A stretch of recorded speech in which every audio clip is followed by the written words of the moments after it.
തിരുവനന്തപുരം ബാലരാമപുരത്തെ 2.5 വയസ്സുകാരിയുടെ കൊലപാതകത്തിൽ പ്രതി ഹരികുമാറിന്റെ മനോനില പരിശോധനയ്ക്ക് വിധേയമാക്കി പോലീസ്. കോടതി നിർദ്ദേശപ്രകാരം മെഡിക്കൽ കോളേജിൽ പ്രത്യേക ഡോക്ടർമാരുടെ നേതൃത്വത്തിലായിരുന്നു പരിശോധന.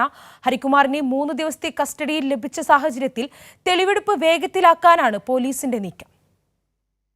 2.5 വയസ്സുകാരിയെ കിണറ്റിലെറിഞ്ഞു കൊലപ്പെടുത്തിയ സംഭവത്തിന്റെ ദുരൂഹതകൾ നീക്കുന്നതിനുള്ള തീവ്ര ശ്രമത്തിലാണ് പോലീസ്.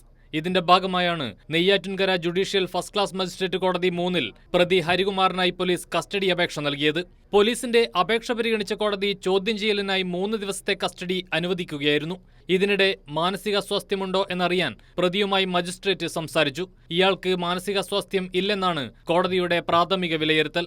എന്നാൽ ഇക്കാര്യത്തിൽ വിശദമായ പരിശോധന നടത്താൻ കോടതി പോലീസിന് നിർദ്ദേശം നൽകി. തുടർന്നാണ് ഹരികുമാറിനെ മെഡിക്കൽ കോളേജ് ആശുപത്രിയിലെത്തിച്ച് മാനസികാരോഗ്യ പരിശോധന നടത്തിയത്. പ്രതിക്ക് വൈദ്യസഹായം ആവശ്യമെന്ന് പ്രതിഭാഗം കോടതിയിൽ ആവശ്യപ്പെട്ടതനുസരിച്ച് നെയ്യാറ്റിൻകര ജില്ലാ ആശുപത്രിയിലെത്തിച്ച് വൈദ്യസഹായവും നൽകി. വെള്ളിയാഴ്ച വരെ ഹരികുമാർ കസ്റ്റഡിയിൽ തുടരും. ഹരികുമാറിനെ ചോദ്യം ചെയ്യുന്നതിൽ നിന്ന് ലഭിക്കുന്ന വിവരങ്ങളുടെ അടിസ്ഥാനത്തിൽ കുട്ടിയുടെ അമ്മ ശ്രീധുവിനെ കസ്റ്റഡിയിൽ വാങ്ങി ചോദ്യം ചെയ്തേക്കും.